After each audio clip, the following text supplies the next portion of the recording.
mempertanyakan makna subjektivitas agama. Tidak lama lagi akan ada pemilihan presiden, yaitu tahun 2024. Pernah seorang seniman musikus pedangdut yang katanya didaulat oleh para tokoh agama untuk maju menjadi calon presiden, mundur dan menarik dukungannya pada partainya gara-gara partainya mendukung calon presiden tertentu yang menurut isu didukung oleh Kristen dan etnis Cina, Tionghoa. Sikap ini dinilai oleh sejumlah media sebagai sikap rasialis. Padahal menurutnya kenaikan suara partai hasil pemilu lalu adalah efek dari dia. Terhadap penilaian media itu, dia berkelit ketika diwawancarai di sebuah stasiun TV bahwa dia bukan rasialis, bahwa keadaan bangsa bersuku-suku sudah sunatullah, dan bahwa untuk membangun bangsa harus ada kerjasama dari berbagai suku yang ada. Sikapnya itu adalah wajar saja. Setiap kelompok agama apapun, katanya, memiliki sikap yang sama, yaitu menghendaki yang memimpin bangsa ini adalah dari tokoh agamanya. Inilah yang disebutnya sebagai subjektivitas agama. Yang menjadi pertanyaan saya adalah, apakah subjektivitas agama itu menjadi tolok ukur untuk kepemimpinan yang baik suatu bangsa? Apakah kalau nanti dipimpin oleh kelompok agama tertentu, sekalipun itu dari mayoritas, akankah ada kepastian bahwa suatu negara akan menjadi lebih baik? Manakah yang lebih hakiki yang sangat menentukan? Apakah orangnya atau nilai-nilai yang dianutnya? Siapanya atau apanya? Menurut hemat saya, ketika seseorang sudah terjun ke ranah publik, ia harus meninggalkan kelompoknya, entah itu partai, entah itu golongan, suku, agama, atau apapun. Dia sudah menjadi milik publik dan harus memperjuangkan pula kepentingan umum.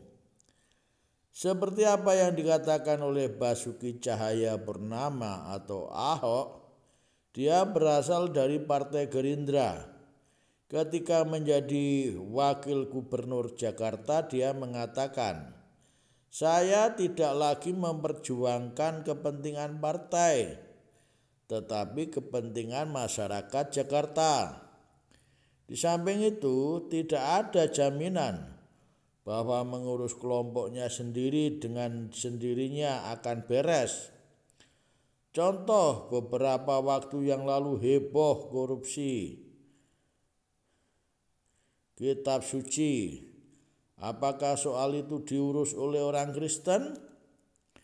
Lagi-lagi kini KPK, Komisi Pemberantasan Korupsi, siap gelar perkara haji setelah penyelidik sudah sampai dari Arab Saudi. Kompas 20 Mei 2014 halaman 5. Sudah bisa dipastikan bukan orang Kristen yang mengurus hal itu. Sebaliknya, pembangunan masjid, bendahara koperasi, kelompok arisan atau sejenisnya, kegiatan-kegiatan yang menyangkut soal keuangan, pernah saya dapati dipercayakan pada orang Kristen. Padahal kegiatan itu, terutama pembangunan masjid, bukanlah urusannya. Kalau orang Kristen atau Katolik urusannya dengan pembangunan gereja. Tetapi ketika kualitas pribadi seseorang sudah teruji, tidak ada salahnya dia mau jadi bendahara gereja, masjid, pura, atau kelenteng. Apakah ini berarti kejujuran? Ya, kejujuran. Kejujuran laku dipasarkan kepada semua kelompok agama. Bila seorang memiliki iman dengan benar dan baik, pasti mereka akan dan ingin mendapatkan perlakuan itu. Jujur, di luar itu tidak benar. Orang yang memiliki kualifikasi nilai-nilai universal, entah siapapun dia, adalah yang pantas dipilih untuk menjadi pemimpin. Di samping nilai kejujuran, karena sebagai pemimpin ia harus memiliki jiwa kepemimpinan yang sudah teruji, mampu memimpin diri sendiri, keluarga, dan bahkan masyarakatnya menuju kepada kemajuan. Dia harus memiliki prestasi kerja, kecakapan, dan menguasai seluk-beluk bidang tugasnya dan bidang lain yang berhubungan dengan tugasnya. Dia seorang yang bertanggung jawab menyelesaikan tugasnya dengan baik dan tepat waktu. Di samping itu dia harus seorang yang taat pada perundang-undangan yang berlaku dan tidak pernah menyaksikan kebenaran Pancasila, baik dalam ucapan, sikap, tingkah laku, dan perbuatannya. Kepentingan nasional harus di atas segala-galanya. Demikian baru nasionalismenya teruji.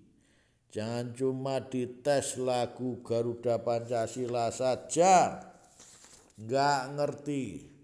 Padahal anak SD saja tahu.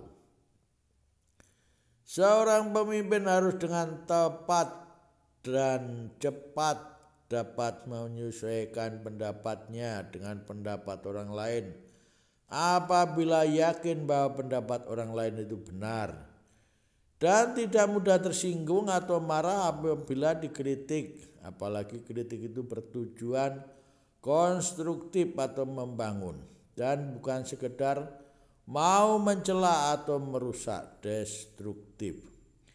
Dia harus secara kreatif dan berinisiatif untuk berusaha mencari tata kerja baru dalam rangka mencapai daya guna yang optimal dan maksimal.